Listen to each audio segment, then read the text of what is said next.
Morning students. Shri Bhagwan Das Todi college की online classes में आपका हार्दिक स्वागत अभिनंदन है।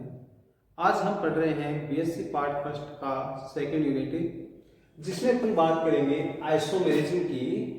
लास्ट वीडियो में अपन ने देखा था कि समवायता के प्रकार, समवायता क्या होती है, उसकी डेफिनेशन, उसको समझने का प्रयास किया था।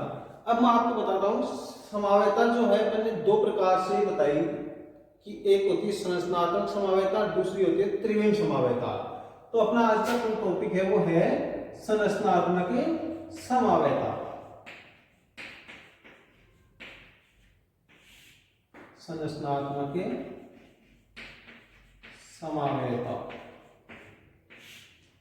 जिसको अपने नाम से भी डिफाइन करते हैं, ये क्या है, स्ट्रक्चरल आइसोमेरिज्म। इसका मतलब ये हो गया कि ये जो समवायता है वो संरचना में भिन्नता के कारण दर्शाई जाएगी। नाम से स्पष्ट है ना, संरचनात्मक समवायता, यानी जब यौगिकों की संरचना में या बॉन्डिंग पैटर्न में कोई डिफरेंस आता है तो उसके कारण क्या बनती है, ये समवायता दर्शाई जाती है। और इसमें अपन ने बात की थी कि ये 5 प्रकार की होती है। मैं एक बार फिर लिख देता हूं आपके सामने कि एक अपन बात करते हैं स्थिति समवायता, स्थिति समवायता। दूसरी अपन ने बात की थी इसमें श्रृंखला समवायता।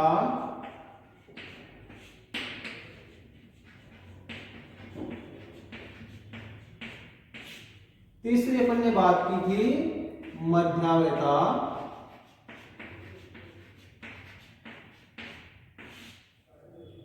फोर्थ नंबर पे अपन ने बात की थी क्रियात्मक समवायता।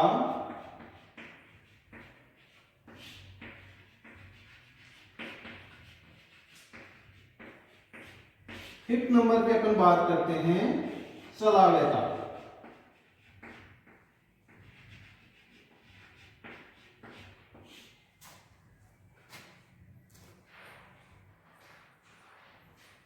स्थिति समवायता, श्रृंखला समवायता, मध्यावयता, क्रियात्मक समवायता और चलावयता। इंग्लिश में इसको बोलते हैं, हालांकि मैंने बता दिया था, फिर भी आपको थोड़ा सा रिमाइंडर हो जाए इसलिए बता देता हूं मैं। पोजीशन आइसोमेरिज्म, मैं इसको शॉर्ट में लिखूंगा। ये आ गई आपकी चैन आइसोमेरिज्म, चैन आइसोमेरिज्म। ये हो गई आपकी मेटामेरिज्म।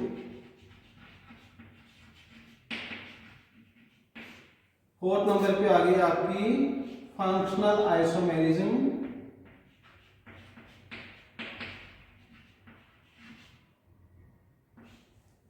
और लास्ट में आ गई आपकी टॉटोमेरिज्म।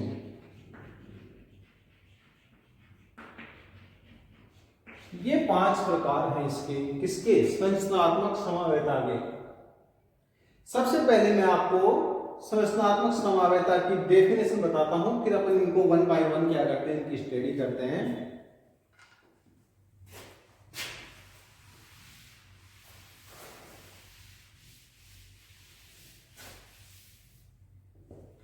तो सबसे पहले मैं लिखता हूं, यदि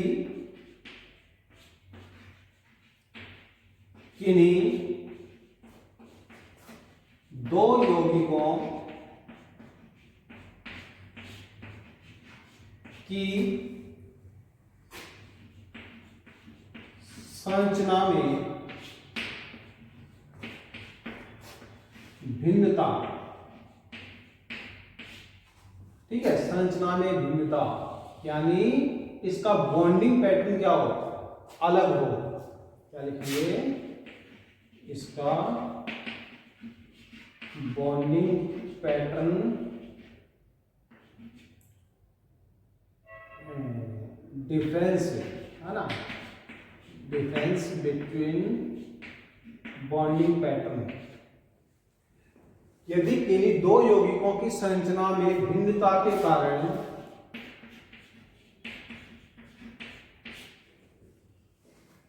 समवायता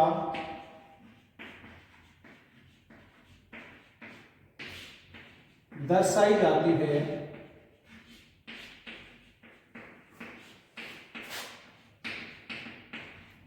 तो इसे संरचनात्मक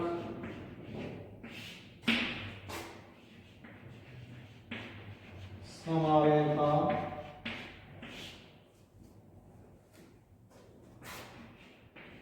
कहते हैं। और इसके समावी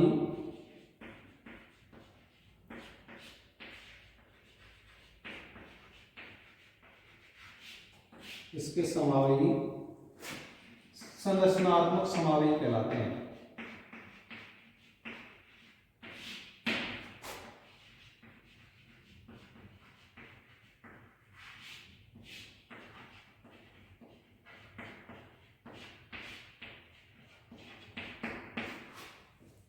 ठीक है, तो इसकी डेफिनेशन आ गई अपने पास में संरचनात्मक समवायता की कि यदि किन्हीं दो यौगिकों के मध्य उनकी संरचना में भिन्नता के कारण समवायता उत्पन्न होती है तो उसे कहेंगे अपन संरचनात्मक समवायता, और उसके समावयी जो है वो कहलाएंगे आपके संरचनात्मक समावयी। ये इसकी डेफिनेशन आ गई। ठीक है, अब अपन इसके जो 5 प्रकार हैं उनको 1 बाय 1 स्टडी करते हैं।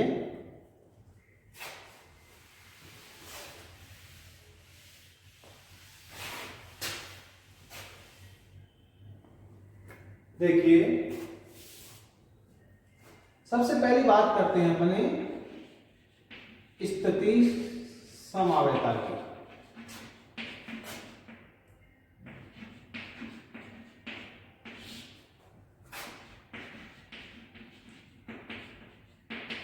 पोजीशन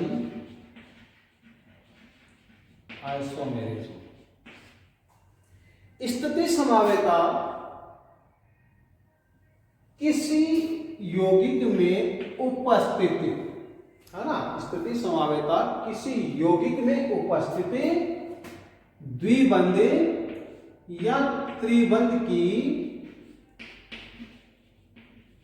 स्थिति में भिन्नता के कारण दर्शाई जाती है, या फिर किसी परमाणु या समूह की स्थिति में भिन्नता के कारण दर्शाई जाती है।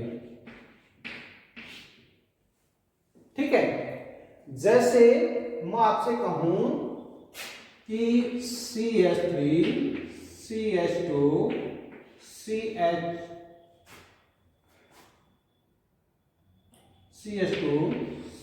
डबल बॉन्ड CH2, ये आपके पास में क्या है, ये है 1 पेंटीन। ठीक है, दूसरा मैंने लिखा CH3 CH double bond CH CH2 CH3, तो ये आपके पास में क्या आ गई, 2 पेंटीन। तो ये दोनों क्या है, एक दूसरे के स्थिति समवायी है। क्यों? क्योंकि देखो पेंटीन दोनों में सेम है कंपाउंड तो, लेकिन इस इन डबल बॉन्ड की पोजीशन यहां पर कौन सी है, 1 नंबर कार्बन पे है, और यहां पर कौन सी पे आ गया, 2 नंबर कार्बन पे आ गया। तो यहां पर स्थिति की भिन्नता, डबल बॉन्ड की भिन्नता भी हो सकती है, या ट्रिपल बॉन्ड की देखेंगे तो आप यहां पर C ट्रिपल बॉन्ड CH, और यहां देखेंगे तो आप ये, तो क्या हो जाएगा, यहां पर पेंटाइन हो जाएगा।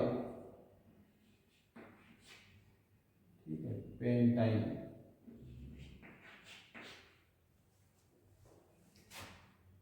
ठीक है, ऐसे और देख सकते हैं अपन कि मान लीजिए अपने पास में ये कोई कंपाउंड है,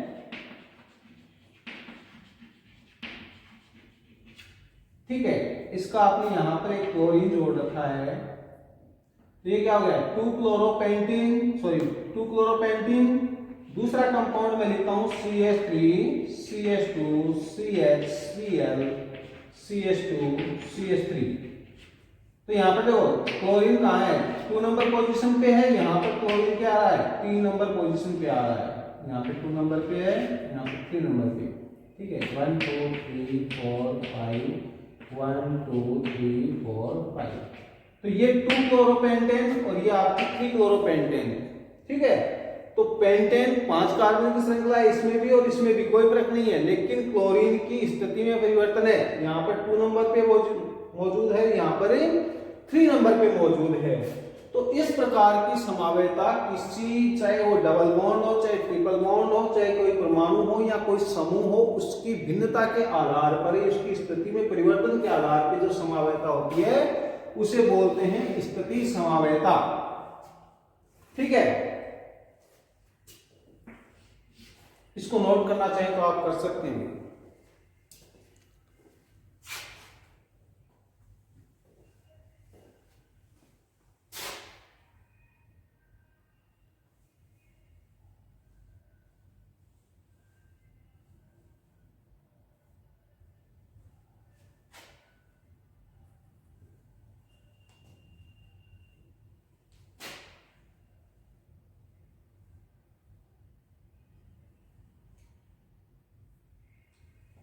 और एग्जाम्पल इसका आप देखना चाहें तो मैं और एग्जाम्पल आपको बता देता हूं थोड़ा सा। जैसे मान लीजिए अपन बात करते हैं जाइलिन की, ये बेंजीन है, इस पर आपने लगा रखा है ये CH3, ये लगा रखा है CH3। तो बेंजीन रिंग पे यदि 2 CH3 मौजूद हो तो उसे कहते हैं अपन जाइलिन। तो इसको कौन सी जाइलिन कहेंगे, ऑर्थोजाइलिन। क्यों, क्योंकि ऑर्थो पोजीशन क्या होती है, 1 2 पोजीशन को ऑर्थो बोलते हैं। ठीक है, अब इसमें देखिए क्या डिफरेंस आ रहा है, CH3, ये CH3, तो ये पोजीशन कौन सी हो गई, 1 2 3, 1 3 पोजीशन आ गई। तो 1 3 पोजीशन को बोलते हैं अपने मेटा पोजीशन, तो मेटाजाइलिन। ठीक है, और इसमें आप देखना चाहें तो ये आपका CH3 और ये CH3। अब देखो चाहे आप इधर से काउंट करो 1 2 3 4, 1 4 पोजीशन पे 2 मेथिल ग्रुप है, तो इसको क्या कहेंगे अपन, पैरा जाइलिन। ठीक है, तो इसमें क्या हो रहा है, CH3 की स्थिति में अंतर है, यहां पर 1 2 पोजीशन पे, यहां 1 3 पोजीशन पे, यहां 1 4 पोजीशन पे। ठीक है, तो ये तो अपन ने फिक्स कर रखा है, केवल इस एक अपनी स्थिति क्या करें, परिवर्तित करें। तो ये ऑर्थो, मेटा और पैरा जो समावी होते हैं एरोमेटिक कंपाउंडों में, वो स्थिति समावेयता का एग्जाम्पल होते हैं। ठीक है, इसलिए मैंने आपको इसको अलग से बताया एग्जाम्पल को। तो आपसे अगर कोई पूछे कि ऑर्थो और मेटा पैरा में कौन सी समावेयता है, तो कौन सी समावेयता होती है, स्थिति समावेयता। ठीक है, ये ऑर्थो, मेटा और पैरा जो हैं, ये स्थिति समावेयता को दर्शाने के काम में आते हैं। ठीक है, तो ये थी स्थिति समावेयता की बात है। तो मैंने आपको इसमें एग्जांपल बता दिए, डबल बॉन्ड का भी बता दिया, ट्रिपल बॉन्ड का भी बता दिया, परमाणु का भी बता दिया, और समूह का और देखना चाहो तो वो भी मैं बता देता हूं आपको थोड़ा सा, कि ये आपके पास में कोई ये है CH3 CH2 CH2 CH2, ये CH2 और ये N। तो ये 1 नाइट्रोपेंटेन है। ठीक है, इसको मैं क्या लिख सकता हूं,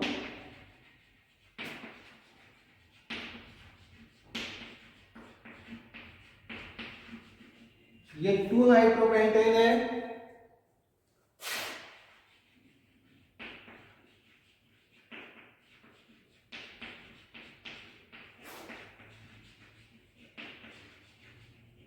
और ये क्या आपके पास में 3 नाइट्रोपेंटेन। तो ये तीनों एक दूसरे के क्या है, स्थिति समावी है। ठीक है, तो इसको भी आप नोट कर लें, फिर अपन श्रृंखला समावेयता की बात करते हैं।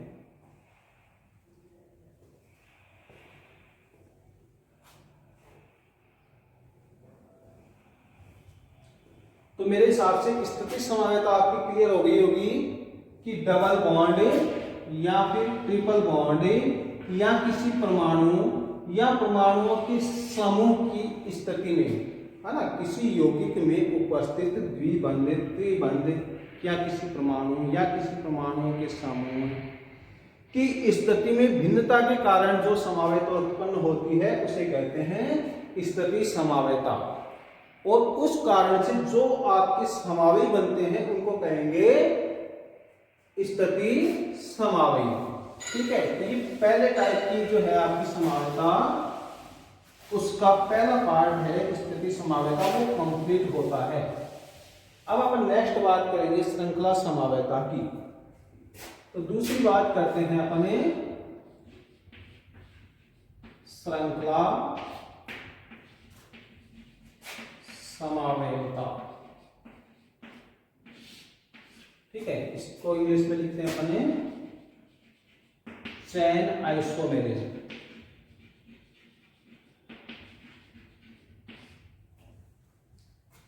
श्रृंखला समावेता।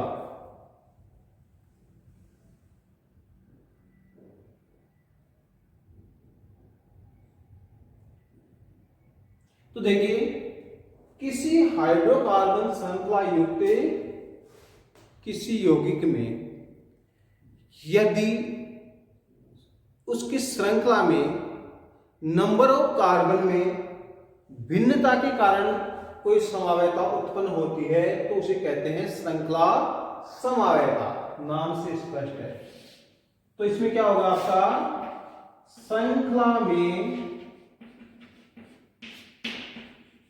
भिन्नता होगी, श्रृंखला में भिन्नता के कारण। अब श्रृंखला किसकी, हाइड्रोकार्बन, क्योंकि और तो कुछ है नहीं अपने पास में, ऑर्गेनिक केमिस्ट्री में हाइड्रोकार्बन ही है। तो हाइड्रोकार्बन की श्रृंखला में भिन्नता के कारण जो समावेता उत्पन्न होती है उसे श्रृंखला समावेता कहते हैं। और इससे जो समावयी बनते हैं उसको श्रृंखला समावयी कहते हैं, चेन आइसोमर कहते हैं। जैसे मान लीजिए मैंने लिखा यहां पर CH3 CH2 CH2 CH3। ठीक है, तो ये 4 कार्बन की श्रृंखला है, इसको बोलेंगे अपने एन ब्यूटेन। नेक्स्ट मैंने एग्जांपल लिया CH3 CH CH3। यहां पर क्या हो गया, 3 ही कार्बन की श्रृंखला आ गई। तो क्या लिखेंगे इसको अपन, 2 मेथिल प्रोपेन। तो ये दोनों किसके एग्जाम्पल हैं, दोनों के अणुसूत्र समान है। एक में 4 कार्बन की श्रृंखला है और एक में 3 कार्बन की श्रृंखला है। ठीक है, तो ये श्रृंखला समावेता का एग्जाम्पल है। और एक एग्जाम्पल से मैं इसको क्लियर करने की कोशिश करता हूं आपको। इसको लिखना चाहे तो आप लिख लीजिए, एन पेंटेन का एग्जाम्पल लेता हूं।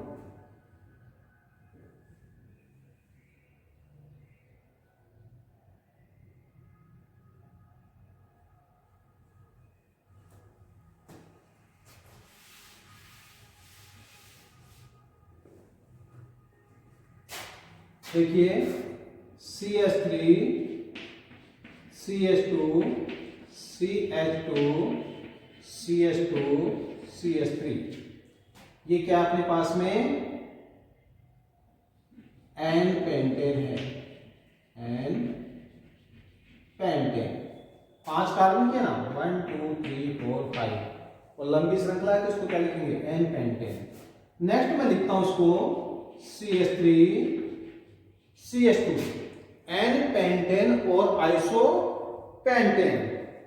ठीक है, तो मैंने लिखा इसको CH2 CH3, एक हाइड्रोजन यहां से मैंने हटाया और इसको लगा दिया CH3।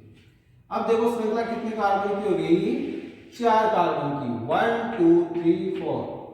2 पे क्या है, मेथिल, तो इसको क्या लिख सकते हैं अपन, इसको लिख सकते हैं आइसो पेंटेन। नेक्स्ट मैं इसको लिखना चाहूं तो क्या लिख सकता हूं, CH3 CH3 CH3 CH3। ठीक है, तो ये इसको क्या लिखूंगा मैं, नियोपेंटेन।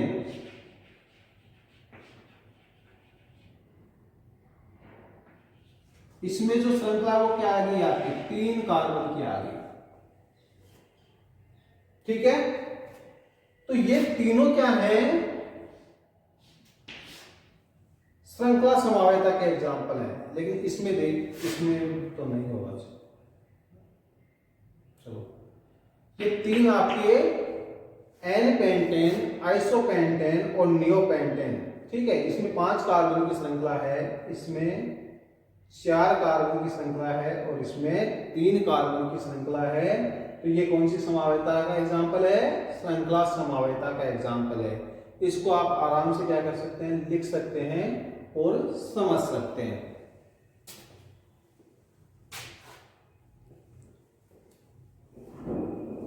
तो मेरे हिसाब से दोनों संरचनात्मक समवायता के 5 प्रकार थे, जिसमें से मैंने आपको 2 समझा दिए हैं, एक स्थिति समवायता और दूसरी श्रृंखला समवायता। मेरे हिसाब से आपको ये दोनों चीजें क्लियर हो गई होंगी। 3 जो बच गए, कौन से, मध्यावयता, क्रियात्मक समवायता और चलावयता, वो अपन पढ़ेंगे नेक्स्ट वीडियो में। ठीक है, तो इनको थोड़ा सा आप देखना, पहले आपकी पढ़ी हुई है 11th 12th में ये चीजें। ठीक है, आज के लिए इतना ही। Thank you, best of luck.